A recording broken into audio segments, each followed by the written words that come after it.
Então, pessoal, continuando nosso estudo de forças, nós entramos na nossa quinta força que vamos analisar. Tá? Lembrando que são 10 forças, 10 formas de interações que um corpo tem com o outro, que nós vamos analisar dentro do estudo de forças.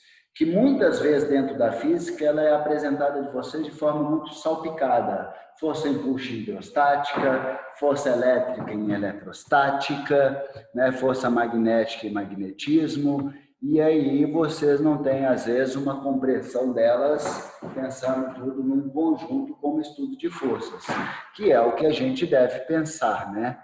Quando a gente analisa um corpo na natureza, uma das coisas que a gente faz é a análise dinâmica, né? Que é a análise de todas as interações que esse corpo está tendo com os outros corpos que o circundam na natureza.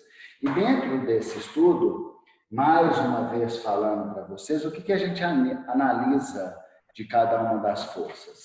Nós vamos analisar sempre quando estiver estudando uma força, quando essa força vai existir, para quando eu analisar uma situação, eu saber quais forças que vão estar atuando no corpo. E para eu saber quando uma força vai existir, eu tenho que saber a natureza dessa interação, para eu conseguir enxergar se essa interação está acontecendo ou não.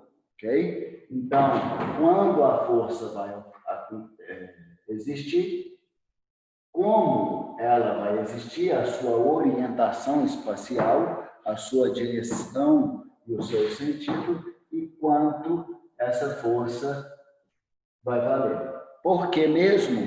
Porque todo o estudo dinâmica, todo o estudo de forças, ele gira em torno das somatórias das forças, ok? Que se for igual a zero, o corpo se encontra numa condição de inércia, de equilíbrio, não vai existir nele nenhuma forma de aceleração, ou ele vai estar em repouso, né? Ou ele vai estar em movimento retilíneo uniforme, que é as duas condições inerciais. Agora, se a somatória das forças for diferente de zero, nós sabemos que esse corpo estará sob a ação de uma força resultante, e essa força resultante gera uma aceleração na mesma direção e sentido da força resultante. Legal. Só uma breve revisão sobre leis de Newton, pelo menos a primeira e a segunda, para que a gente esteja sempre com com esse conhecimento em mente para a gente fazer as nossas análises de força. Tá bom? Então, em relação à força elástica, quando que ela vai existir? A força elástica, ela existe da interação entre dois corpos, mas que pelo menos um dos corpos vai sofrer uma deformação elástica, ok? Quando a gente fala de deformação, deformar é mudar a forma. E nessa deformação, ela pode ser de dois tipos. Ela pode ser uma deformação plástica, ou ela pode ser uma deformação elástica. E um corpo deforma normalmente quando ele está interagindo com outro. E não, só que a deformação plástica é um tipo de deformação em que o corpo altera a sua forma quando ele está sob a ação de uma força, e que ao cessar essa força ele continua deformado. Você apertou um corpo, amassou um corpo, na hora que você cessa a força ele continua amassado, tipo uma latinha de refrigerante. Isso aqui é uma deformação plástica, ok? O que seria uma deformação elástica? É uma deformação reversível, que quando você aplica uma força, esse corpo deforma.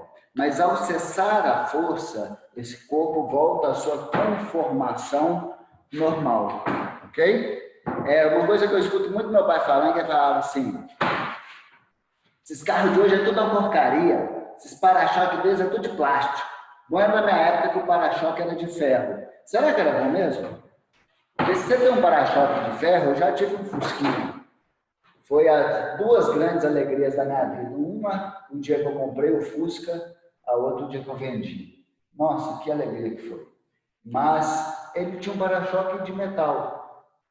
O mínimo de interação que ele tinha com um obstáculo que se encontrava ali, né, uma barberagemzinha que você dava encostada no para-choque, ao aplicar a força no para-choque, ele fazia o quê? Deformava. Mas essa deformação é plástica, ok? É uma deformação irreversível. Ao cessar a força, o que acontecia? O para-choque continuava amassado, ok? Agora, os para-choques de plástico hoje, se você está fazendo uma balizinha, deu uma encostadinha, às vezes ele até deforma, mas ao cessar a força, o que acontece? Ele volta à sua conformação normal. Então, essa deformação, ela é elástica, ok? Então, quando vai haver uma deformação, uma força elástica, quer dizer, quando houver uma interação entre dois corpos e que durante a interação surge uma deformação elástica do corpo, ok? Molas, estruturas em espirais são muito típicos, né, de deformação elástica. Alguns materiais também extensíveis, como gominha, eles também são materiais que sofrem deformação elástica. Todo material que sofre deformação elástica, ele sofre uma deformação até um limite. Nós temos um limite de deformação elástica. A partir disso, se você continuar forçando a deformação, que ele vai sofrer vai ser plástica. Ela passa a ser irreversível. Tá? Mas vamos pensar na interação, então, em que um dos corpos vai sofrer uma deformação elástica. Imagine primeiro essa situação. Eu estou segurando essa caneta, eu estou segurando um objeto de um certo peso, e aí eu solto ele. Na hora que eu solto, desprezando a resistência do ar, esse objeto não está em contato com nada. E aí a única força que vai estar atuando nesse objeto é a força peso. E aí ela vai atuar com força resultante e vai desencadear nesse corpo uma aceleração. Ok? Agora, eu estou sem um elástico aqui, mas imagine a situação que eu pego um bloco, esse bloco que eu soltei, e em vez de eu soltar ele, antes de eu soltar, na verdade, né, eu amarro uma mola neste bloco e solto. Ok? O que nós vamos enxergar? Que esse bloco, ele vai até descer. Ele vai descer uma série.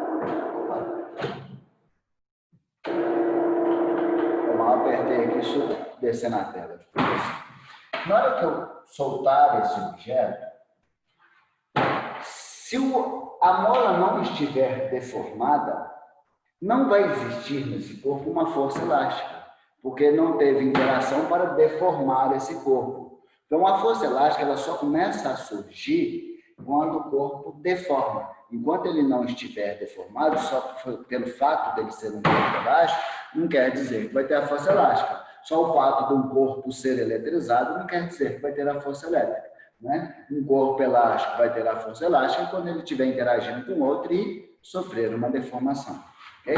Então, imagine a seguinte situação. Eu pego um bloco de massa igual a 10 quilogramas e amarro nessa mola. Ok? O que a gente pode observar? Que esse bloco, inicialmente, ele vai descer. E na hora que ele descer, assumindo uma posição mais baixa, essa mola vai ter que passar por um processo de deformação.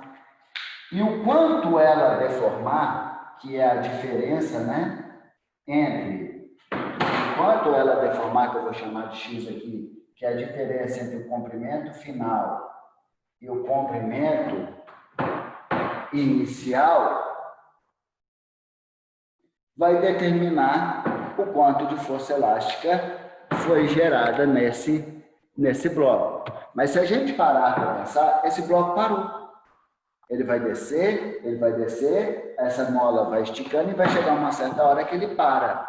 Se ele parou, que é a nossa condição de análise, se esse bloco parou, o que eu posso afirmar? Que ele ficou em equilíbrio. Se ele ficou em equilíbrio, a somatória das forças é igual a zero. Legal? Então, isso é uma situação que todo mundo já viu, né? Eu acho que todo mundo, praticamente todo mundo, já viu uma situação que você amarra um peso numa mola, e na hora que você solta, ele vai esticar a mola um pouco, mas ela vai entrar numa estabilidade, vai parar de estender e o corpo fica em equilíbrio. Okay? Pensando nesse corpo, quais forças vão estar atuando nele? Vamos lá. Quando a gente pensa nas forças que estão atuando, quais forças? Primeiro a gente tem que pensar no resto de campo. Lembrando que só tem campo elétrico, campo magnético e campo gravitacional, então só posso ter esses tipos de força, e que no caso aqui eu vou considerar só a massa e a gravidade.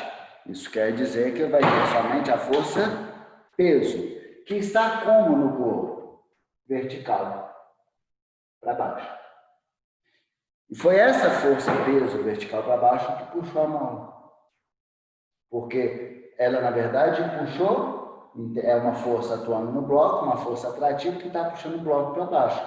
Mas como o bloco está amarrado a essa mola, ele tem a possibilidade de ter uma interação de contato com essa mola. Então, quando eu pergunto quais forças estão atuando, de campo é peso. Mas e de contato? Desprezando a resistência do ar, né? Desprezando o ar atmosférico, que normalmente o que é o que é feito nas questões, o único ponto de contato que esse corpo tem é com a mola. Ele não está apoiado em nenhuma superfície, então normal não vai ter, atrito não vai ter. Então, se ele só está em contato com essa mola, e se essa mola sofreu uma deformação elástica, vai existir nesse corpo uma força elástica.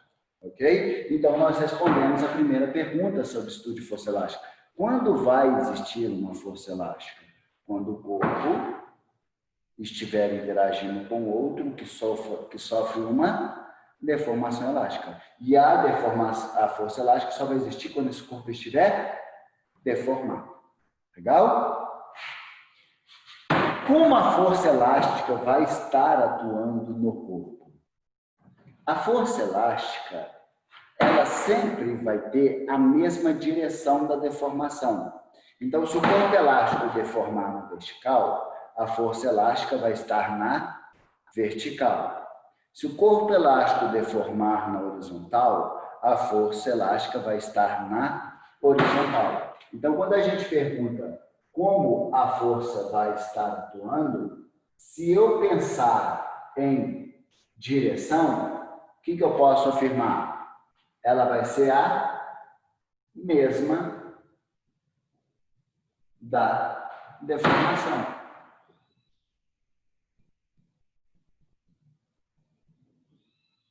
Ok? E se eu penso em sentido, qual é o sentido da força elástica? Nessa situação, a gente já consegue enxergar o sentido.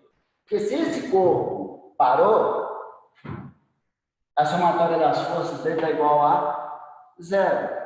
Se a somatória das forças está igual a zero, as forças têm que ser anular. Se só tem peso elástico, a força elástica tem que estar contrária a peso. Né? Tanto é que a deformação elástica foi na vertical. Então, a força elástica tem que estar na vertical. Vertical para baixo ou para cima? Ela vai estar vertical para cima. Então, como que eu posso pensar de forma genérica sobre o sentido da força elástica? A força elástica sempre vai ser... O sentido da força elástica sempre vai ser contrário ao sentido da deformação. Então, o sentido da força elástica, ele vai ser contrário à deformação. Contrário à deformação.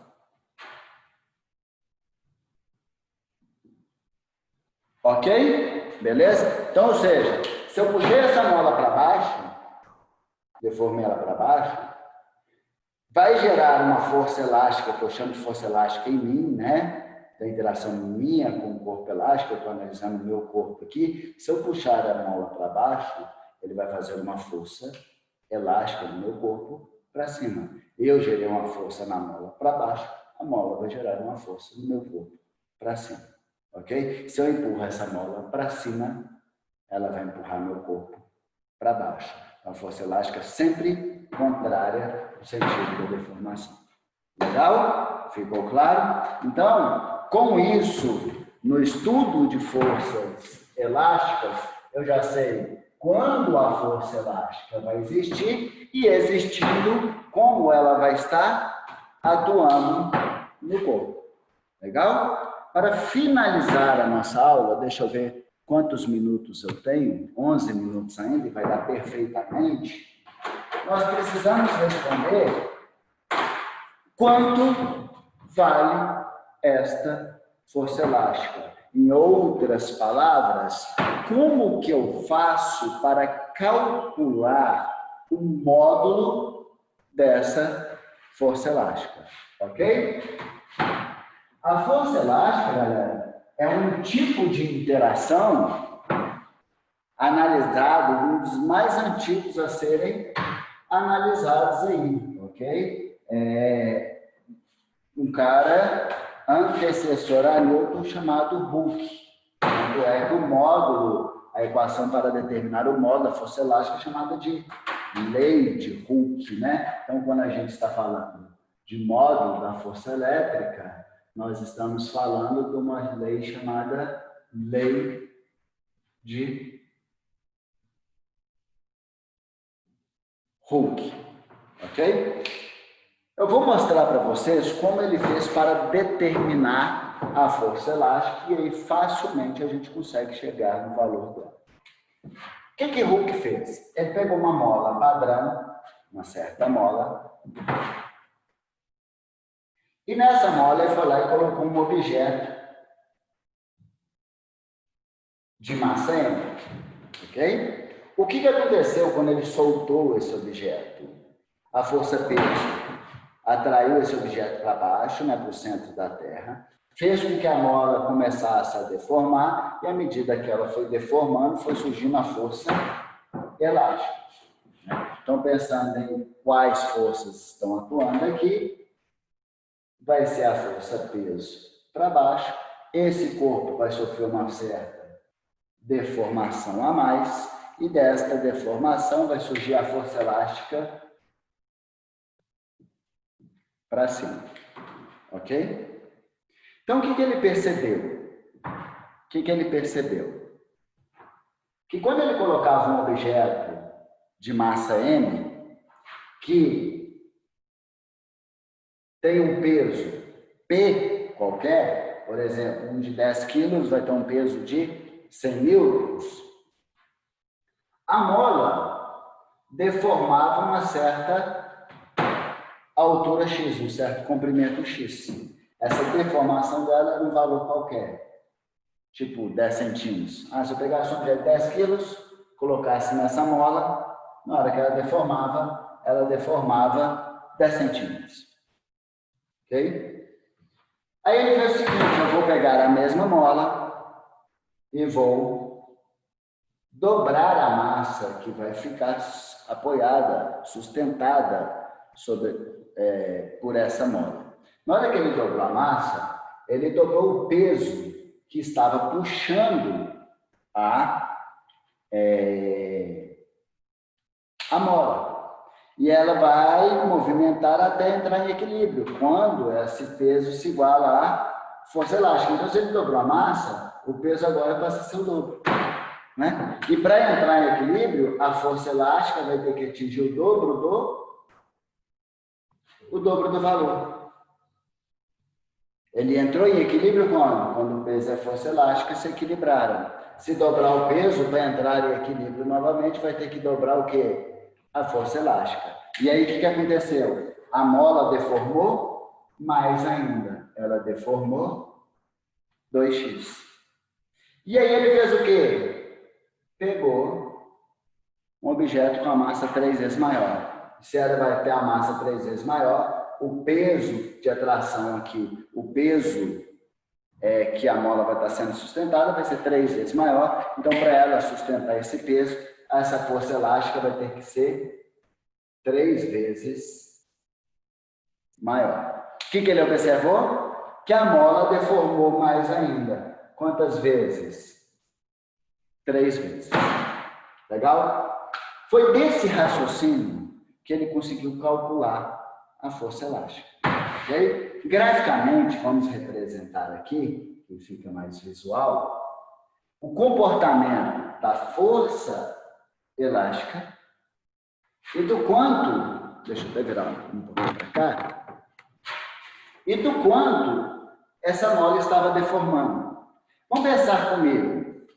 Quando não tinha massa alguma, a mola não estava deformando. Então, quando não tinha massa alguma sustentando, não tinha força elástica. Então, se não tinha força elástica, não tinha deformação.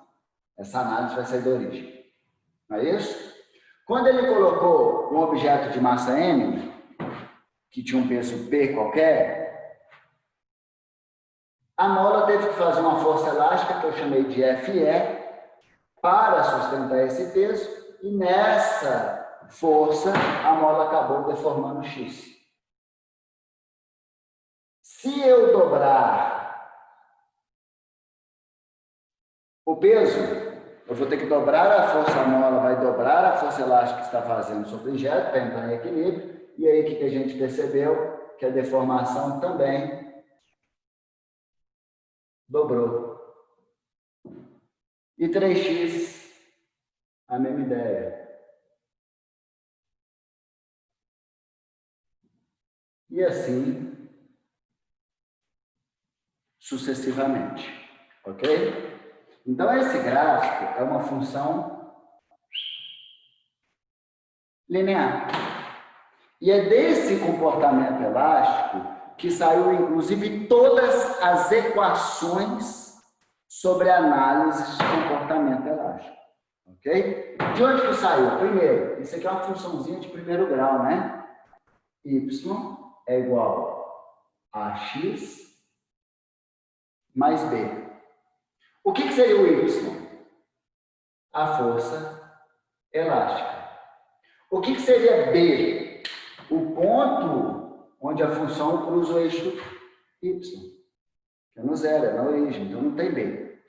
O que é o a? É a inclinação da reta. Aí que tá. O que Hooke percebeu? Que diferentes molas geravam diferentes inclinações. O que eu posso concluir com isso? Que aquelas molas que geravam análises mais inclinadas quer dizer que eu tive que fazer mais força para o corpo sofrer uma mesma deformação. Eram molas mais resistentes à deformação, ok? Então, toda mola, ao aplicar uma força, ela deforma, mas tem mola que deforma mais facilmente, tem mola que é mais difícil de deformar. E essa dificuldade, essa característica intrínseca da mola está relacionada com a inclinação dessa reta, que nós determinamos de constante elástica. Quanto mais inclinado, maior é a constante elástica daquela mola, ok? Então, esse A é a inclinação é a nossa constante elástica. E o X é a deformação que aquela mola sofreu. Essa equação foi conhecida como lei de Hooke. Ela que a gente utiliza para calcular o módulo da força elástica. Ok? Beleza, galera? Com isso, nós concluímos o estudo de força. Tá bom? Antes de finalizar o vídeo, eu só queria fazer uma pergunta. Esse gráfico me dá mais alguma informação? Aonde que ele pode me dar informação? Eixo Y, eixo X, inclinação e área.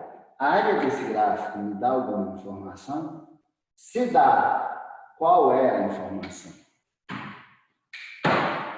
eu já discuti com vocês em várias aulas sobre interpretações gráficas.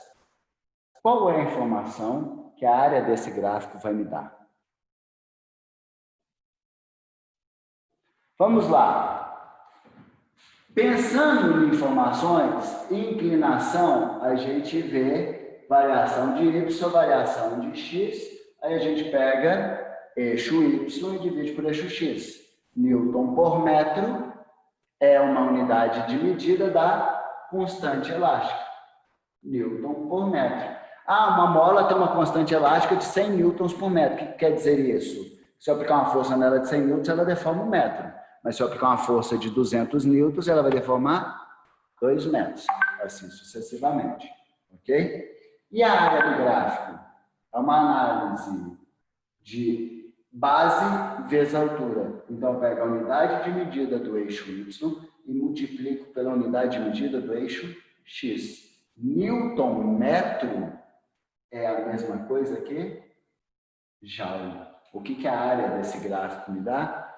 Energia potencial elástica, que é a energia armazenada dentro de um corpo elástico quando está sobre deformação. Legal? Ok? E com isso, nós concluímos nossa aula de hoje às 10h49, cravado. Ok?